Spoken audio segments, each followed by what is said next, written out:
Okay. Hello, everybody. I wish you all a very nice and a very happy day. Today, the subject of our lecture is image processing. I am intending to give you an introduction for this subject. And I am willing to tell you that this material, of course, is very, very short and will not cover all details required to understand image processing. There is a need for the listeners who are not familiar with this subject to refer to the basic material published by National Instrument and other specialized authors in LabVIEW image processing. I just want to give you a simple idea about image processing so that when we go and discuss with you different examples, you can understand me. Of course, for those who has a background about the subject can skip this lecture. I hope that it will be very useful, especially for those beginners or those who have very limited information about it. So, at first, when we say image processing, we mean by that the whole operations which we carry on images in order to improve the quality of the image. This, of course, means to improve the contrast between the foreground and the background of each image, to improve the brightness and the levels of light intensity in different areas. Yes, and also to highlight the features of the image in which we are very much interested, and so on. Of course, to implement that, we need different tools. And really, they are very versatile and well covered in night vision module. So the tools which we are going to use are lookup tables, filters, morphological transformations, and filtering in frequency domain.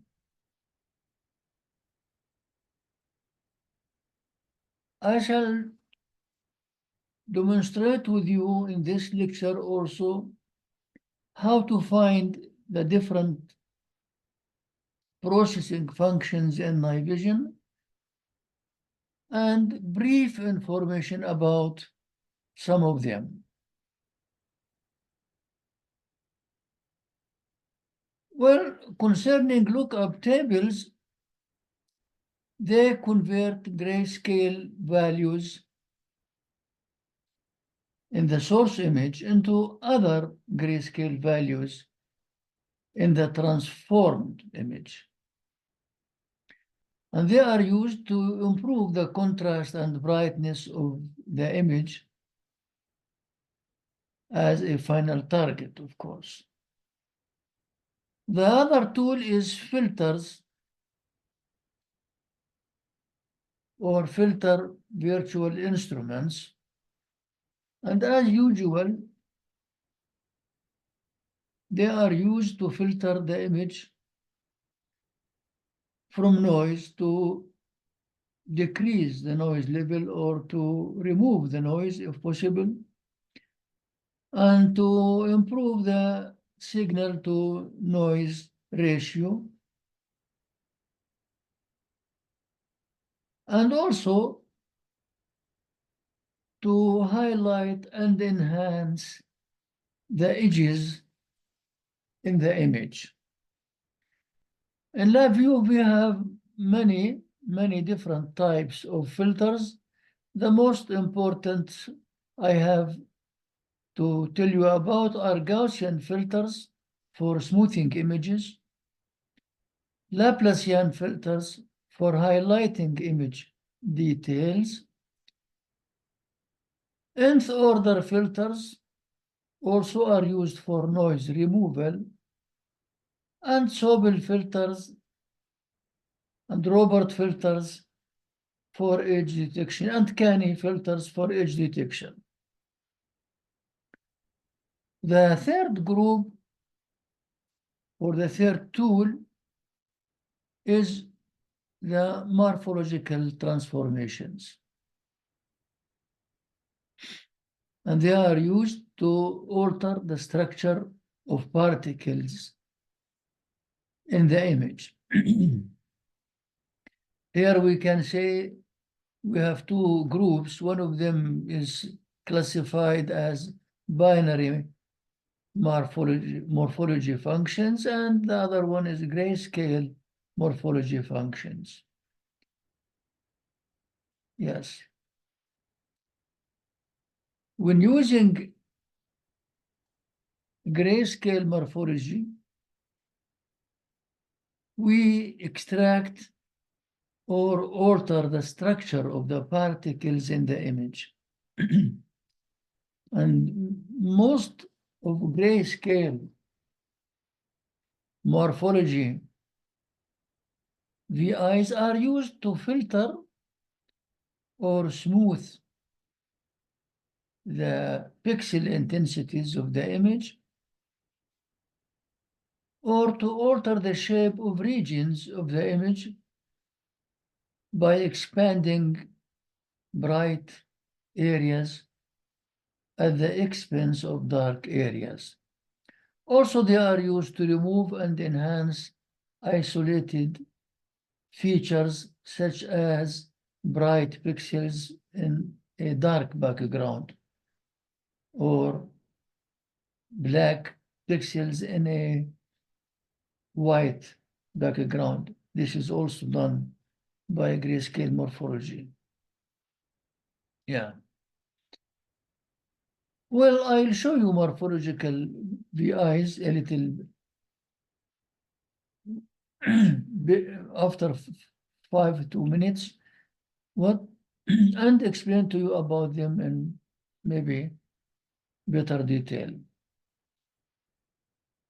Concerning the frequency domain processing, here we use fast Fourier transform and the inverse fast Fourier transform, as it is done in different engineering activities. The frequency domain finds applications because of its merits in specific situations. Generally speaking, most of image processing is carried out in spatial domain, but really we can use successfully fast Fourier transforms also for filtering images in the frequency domain and then converting the image back to the spatial domain. Well, you will understand more about this also when we will discuss them through examples.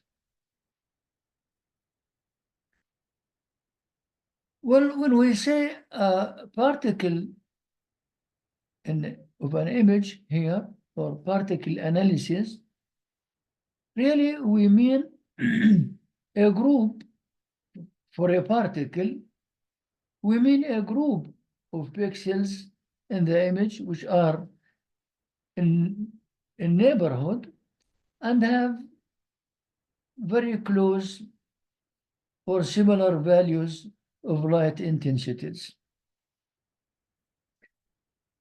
And every image contains a large number of particles, and here the target of particle analysis is, of course, to change the particle shape, or to sometimes to delete a particle, sometimes to separate particles from each other, and many other activities which are done over particles. So this comes under the title of particle analysis.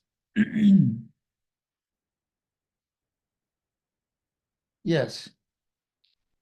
Sometimes it is necessary to count the number of particles to change the shape of a particle to become, for example, a circular shape, to erode the particles. So these activities shall be also covered through examples. One of the most important activities when processing images is thresholding. By thresholding, we mean to convert the image from a grayscale or a color image into a binary image. There are special VIs used for this. And when we talk about a binary image, we mean that all the pixels in the image are only of two types. Either the pixel has a 0 value, which means dark, or 1 value, which is lighted, white. I'll show you this intensively when we will work on examples. Anyhow, when working with binary images, we are always interested on understanding what we mean by the background and the foreground.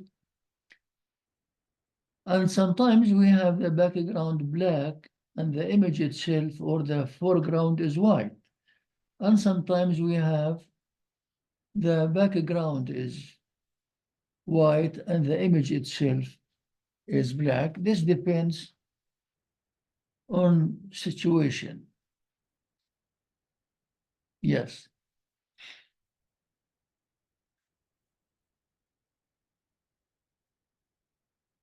When working with binary images, as I told you before in the previous lectures, I have told you that most of processing and analysis is carried out on grayscale and binary images. So we transform the colored image and the grayscale image to binary in order, of course, to carry out processing simply. So we can also divide the binary processing to binary morphology, as you see, or we can say that there is binary morphology and there is a grayscale morphology, depending on the type of the image. And here in binary morphology operations, we extract and alter the structure of particles in the binary image. Yes. The operations can always change the overall size and shape of particles in the image. We use primary morphological operations for expanding or reducing particles, dilation or erosion, and for smoothing the borders of the objects. Here, really, when we talk about objects, it is a synonym for the particles. Some authors mention particles, and they mean by that it is objects, and sometimes they mean that the object is particle. We also are interested in finding the external and internal boundaries of particles by using morphological operations. Yes. The interesting here also is the more advanced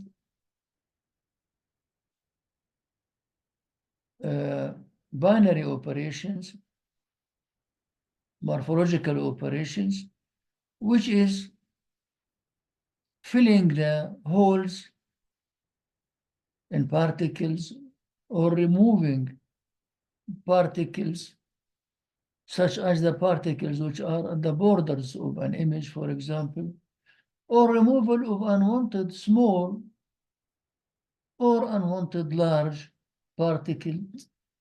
And also it is required to separate touching particles. So, as you see, it is a wide range of activities and possibilities to be done by using binary morphology.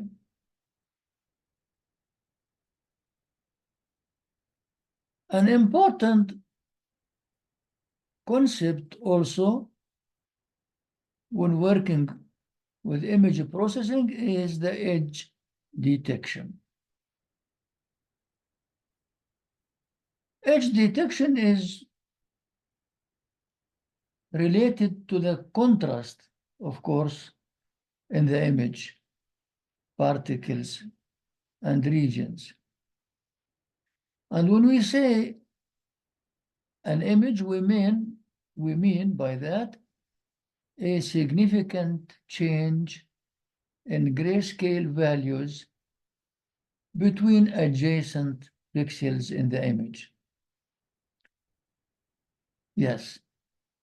And when we detect this edge, this area where there is a sharp and abrupt change, this provides us with information about the location of boundaries of particles and the presence of discontinuities if it exists. Yes. In LabVIEW, there is a great work done in this area, and they developed different LabVIEW edge detectors used, and I shall show you examples about that, such as rakes and concentric rakes and spokes, where we can locate the edges of any object with very high accuracy and very simply and very quickly. This is the most important. And of course, when we talk about the edge detection, it is used also in measurements and gauging, in detection, and in alignments in engineering.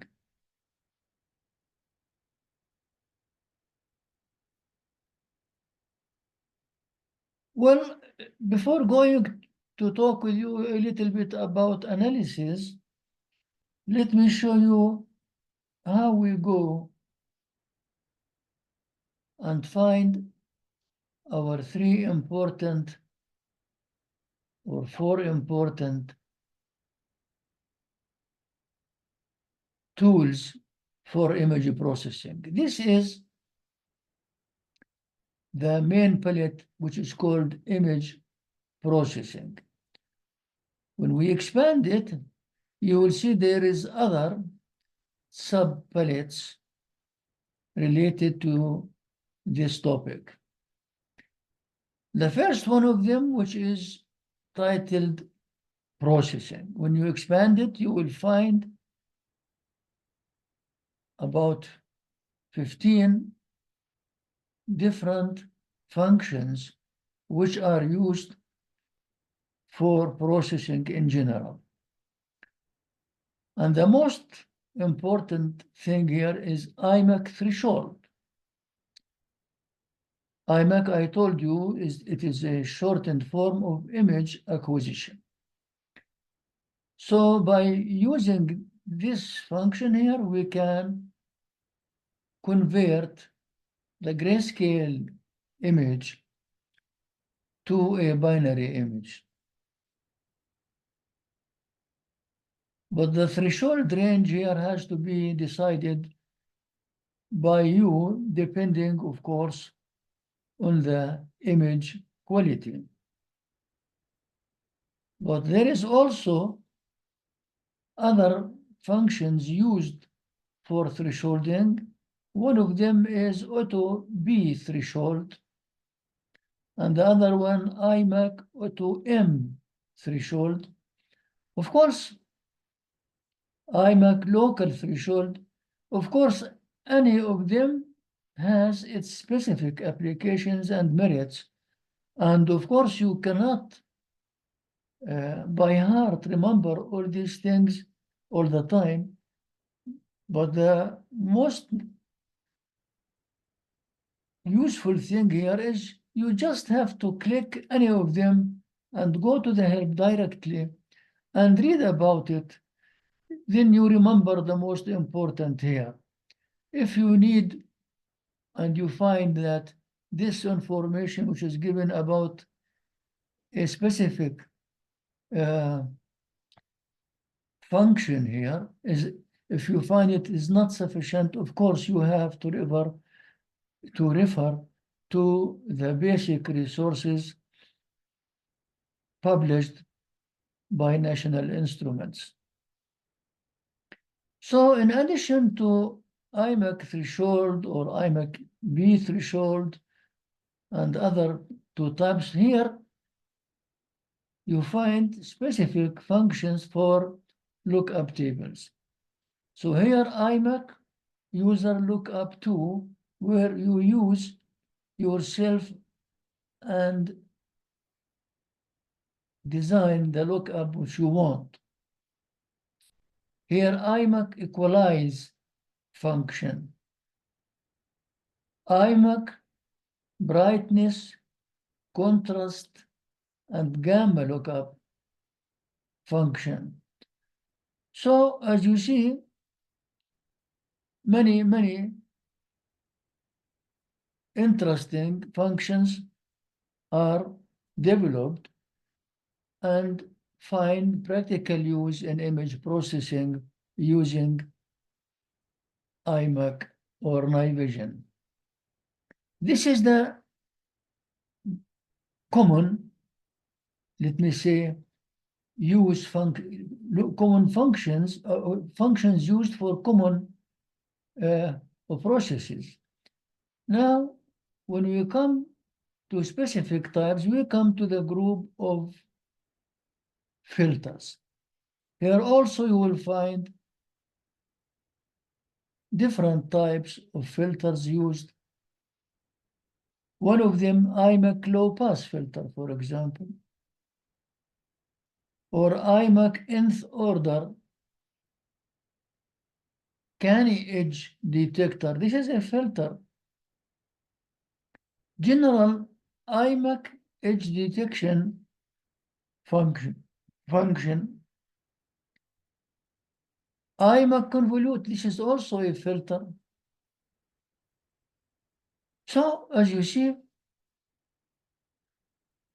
when it is required to implement a specific functions, you will come to this subpalette and select, of course, maybe you need Sobel function or canny function or other function of them to use in your work. As you see, indeed, it requires from you to know what do you want in order to specify the required type. Either it is low pass or high pass filter or convolution filter or whatever it is. The third group I told you about is morphology. Here also we have a set of morphological functions which are used for high level or low level processing. For example, IMAC fill hole, where it is required to fill specific holes in the image. Sometimes there are particles. The holes are in the particles, of course. Or sometimes some of the particles are touching the borders of the image, and you need to finish or to cancel these particles. For this purpose, you can use IMAC reject border function. And as I told you before, some of the particles are very small or very large, and you find it useless and it distorts the image and you need to remove it. So IMAC remove particle is also required. Also, for in morphology functions, here the different filter types can be used by using IMAC morphology. If you use, for example, this function, and let us go and see the help, you will find there here that you can use different types of morphological transformations to use.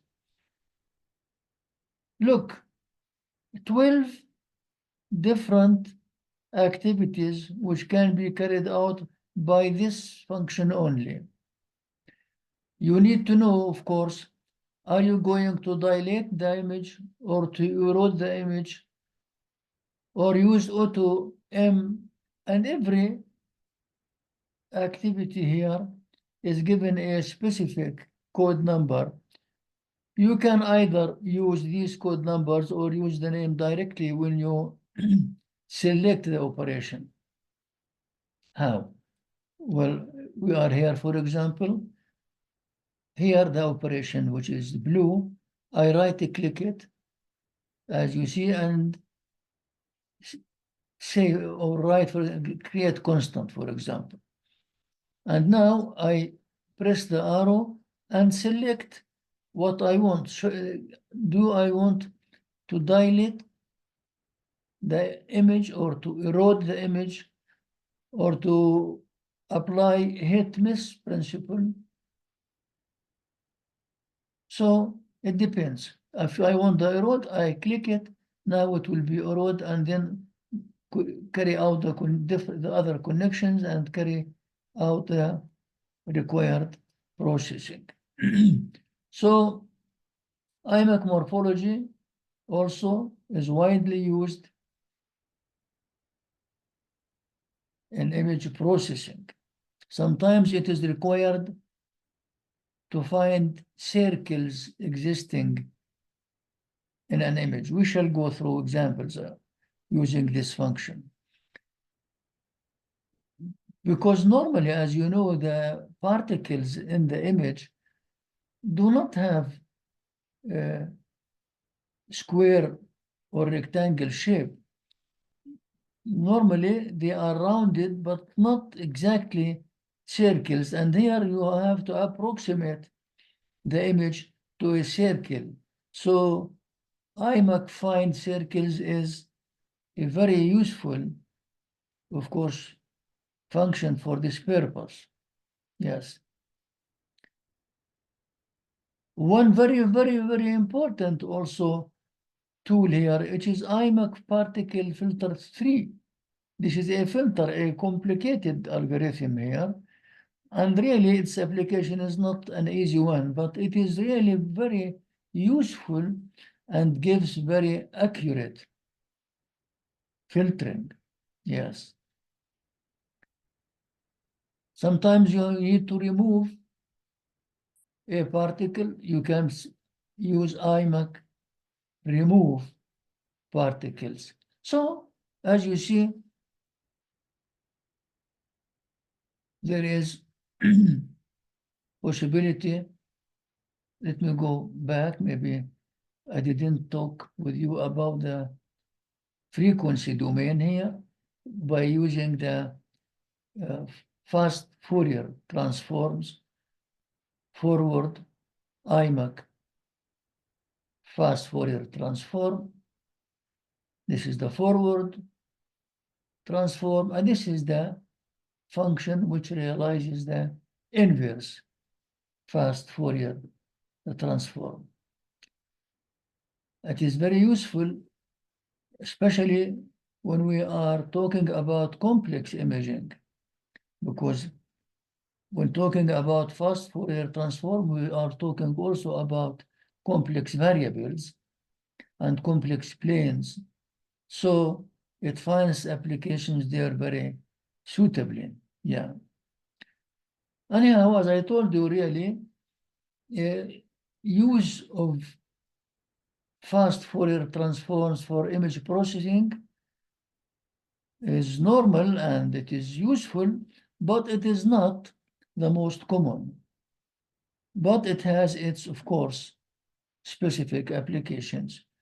I shall demonstrate with you also about 5 to 4 or 6 examples regarding fast Fourier transforms. Okay, now we come to analysis. I think I have stopped there with analysis. Let me go back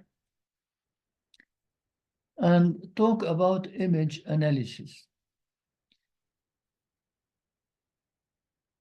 Well, when we say analysis here, we really mean the activities which we carry on images after processing. Analysis is related to measurements and application of statistical methods on image data. So image analysis combines techniques that compute statistics and measurements based on grade level intensities of the image. Here we shall use also frequently the histograms and histographs of LabVIEW.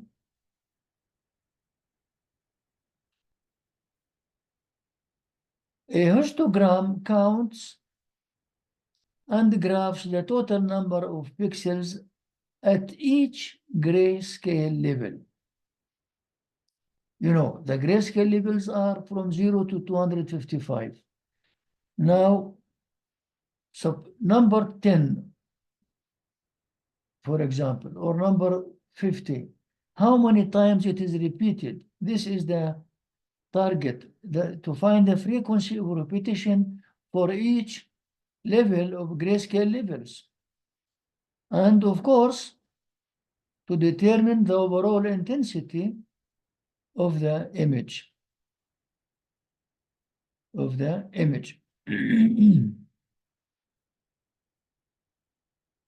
Why? By measuring and finding the histographs and looking at the histograph, you can decide if the image you have is underexposed or saturated. Underexposed because the light is not sufficient there, or saturated, the light is more than necessary there, by looking at the histogram. And when we talk about underexposed, it means that there is no sufficient light falling on the image, and the number of pixels there is very low. The gray level of pixels, here gray level values of pixels. When we talk about pixel value, we mean the intensity of light for that specific pixel. Pixel value means the intensity of that pixel. Yes. Low gray level values appear as peak at the lower end of the histogram. How it is, look here at this example. Here is an image, and you see this dark background. And these shapes which you see here are particles.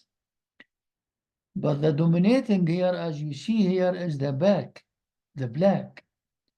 So it is shown, this is the histogram, and this is the x-axis shown in figure B. This dark areas, which is the background, is shown as a peak at the low level here, at the left side. So when you consider the histogram and find such a peak, this means that there is a low intensity light existing here. On the contrary, if you look at this image, you find it background is brown and white brown, and the image or the particles in the which represent the image here are white. So the saturated or overexposed image here, as you see, much light, is shown in the histogram as peaks at the right side here. So you decide, if you look at the histogram, that the image is overexposed, saturated, or underexposed. Yes. Also, we usually talk about contrast of the image and the need to have enough contrast between the background and the foreground. And really, the contrast is also necessary in order to find edges. To have a very sharp edge, you need a high contrast in the region where there is edges. Otherwise, you cannot detect the edges as usual. Yes. So as a strategy to separate objects from background objects, objects here we mean the particles or the image, from the background relies on the difference in intensities of both. For example, bright particles and darker background. Here is the contrast very seen. Yes. An example here, the analysis of the histogram, which is, this is the histogram here, reveals that the figure 3A, which is at the left side here, has two or more well-separated intensity populations. These white objects are easily seen relative to the background here. So you have to adjust the imaging setup when you want to make an image until histogram of your acquired images has the contrast required by your application.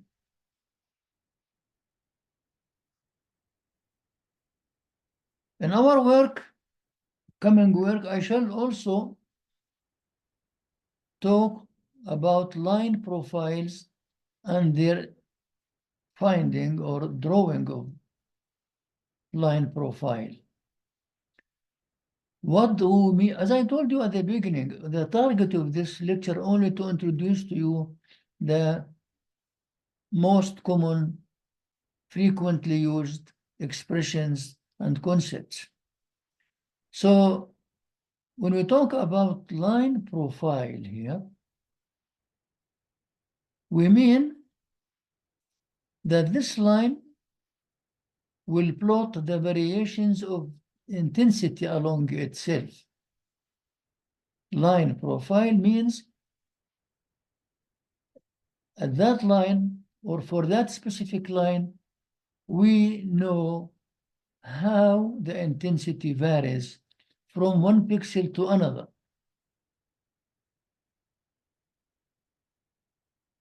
It retains the grayscale values of the pixels along the line. And not only that, and graphs it. So you see the graph, which there holds, of course, many interesting information for you. Why the profiles, the line profiles, are helpful for examining the boundaries. The boundaries between different components of the image and for quantifying the magnitude of intensity variations and detecting the presence of repetitive patterns. Let us consider this example here. As you see, this white object and surrounded by black. If we draw a line, this is shown as green line, straight green line here, and move from left to right across this white path here. So as you see at the beginning, we are existing, or the line is existing in the black area where there is a low level of pixels.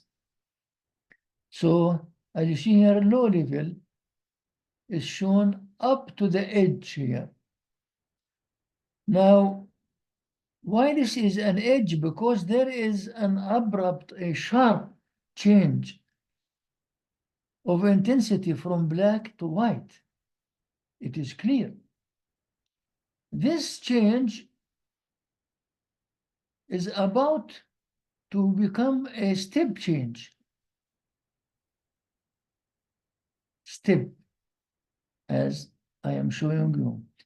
And the slew rate here, the higher it is, and the sharper the rise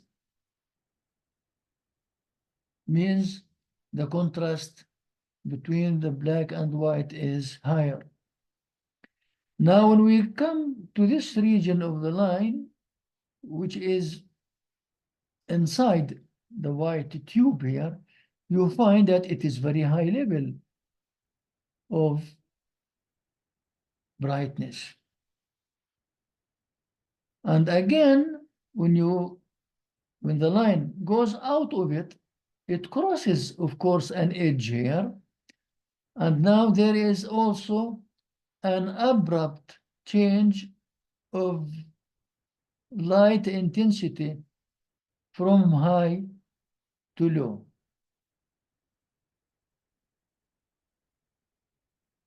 This characterizes what do we mean by edges? What do we mean by edges? And how the line profile, this is all together represents what we call the line profile. How the light intensity changes along this line. Yes. Of course, in the black area here, this is not a completely black area. It is black with a good contrast, but it is not that black. Black has values from changes from 0 up maybe to number 15 or 20 or 30 or 40. The levels there are black. The levels of white are near to 255, 250, 245. So there's a grading. So this is not completely black. There is some other components here. This is shown as a disturbance, as a noise. This is shown here on the left and on the right here as series of small level narrow peaks which are represented as if there is a noise. Yeah. Also, one of the most interesting and frequently faced expressions is the region of interest, ROI. This is very important in image processing because very often we are not in need to investigate the whole image, and we are only interested in a specific area of the image. So we need to confine our work within a specific area. This is called the region of interest. And the region of interest could have a shape of a rectangle and may be represented as a line. It is also a region of interest. And may be presented as a point, pixel point. It is also a region of interest. And maybe it is as shown as a circle or as an annulus. So it depends. So we use the region of interest virtual instruments to focus processing and analysis on part of the image. Yes. This is very important.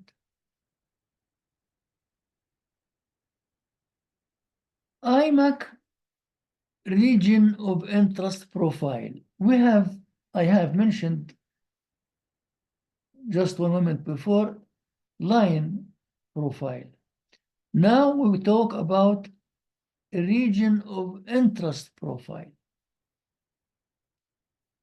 which calculates the profile of pixels along the boundary of a region of interest. So if we use not a line and we use, for example, a rectangle, so along the rectangle, there will be a profile which shows how light intensity changes from the beginning of one corner and then coming back to the same corner. We have specific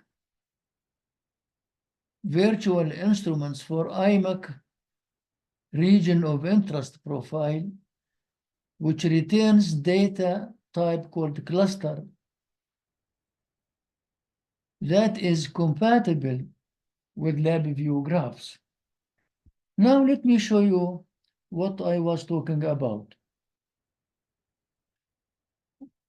We are here at the analysis. When I open the analysis now, we shall see a specific function here called IMAC histograph. And here also another function histogram. Really, there is no big difference between them. The difference only is histogram gives you a data cluster, and the histograph gives you the possibility to draw this data as a graph. This is the difference only. Here is the IMAC line profile function. Look, this is a line here shown, a line. And here is a short, small drawing at the corner showing that there is a function. So this is the profile which shows how the light intensity changes along the given line, IMAC line profile.